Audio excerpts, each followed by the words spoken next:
dogs come to us and they can't walk, you see their spirit broken. The vet doesn't hold much hope. You know, the owner's been advised to put the dog down, and they go, I gotta try something. And you see the dog coming around. You see the dog starting to be able to walk again.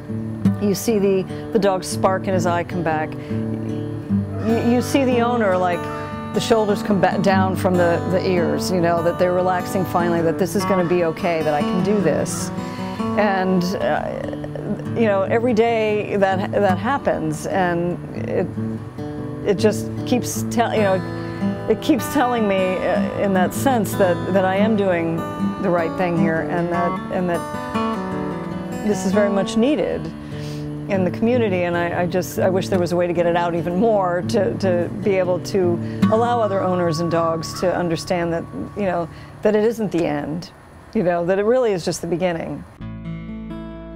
I'm Kim, and I'm the founder of Dag's House. Dag's House is a boarding and daycare for special needs dogs, as well as a rehabilitation center. Dag's House is named after one of my dogs, named Dag, which is short for Dagnabit, who was a rescue dog that was found outside of Belladonna Day Spa many, many years ago, probably in '04. In October of '06, he ruptured 3 discs in his back. And I went and got a stretcher and took him to the vet, and the vet said, you have about 3 seconds to get this dog into surgery. So we ran to the neurosurgeon, and we had the surgery. And he spent about a month and a half to 2 months in the hospital after the surgery. And Dag was probably an 80-pound pit bull when he went in.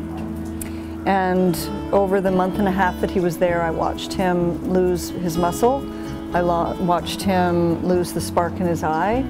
I watched him just lose his spirit. And I said, okay, something's got to be different. At the time, Dag couldn't control his bowel or bladder. He was having trouble eating, you know, and he was very thin and didn't want to drink water. So this wonderful boarding facility took him in, and during the day, because the owner had to work. And I started working with a team of people. One was a veterinarian who did acupuncture. One was a veterinarian who did homeopathy and chiropractic work. One was a woman who became certified in canine and equine massage. And then myself. I am a rehabilitation counselor by profession, and for children. And so way back in my rehab counselor days, what I did was coordinated plans for children.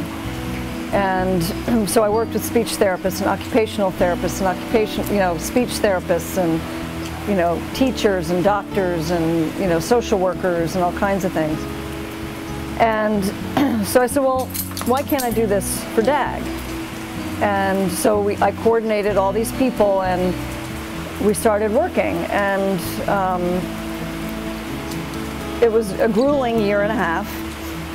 And within that time period, his owner released him to me because it was too much for him emotionally and physically and financially to handle. And so Dag came home to live with me in April of '08. A year and a half later, Dag is out of his wheelchair and is walking.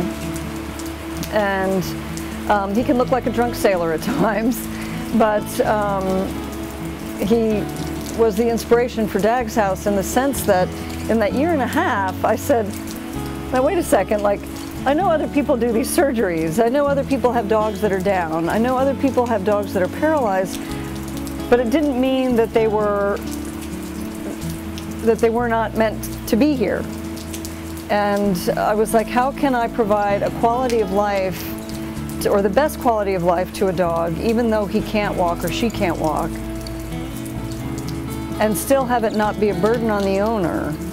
And so that was sort of the inspiration behind Dag's House and how it came to be. And so we've been around for almost a year and a half, 2 years almost.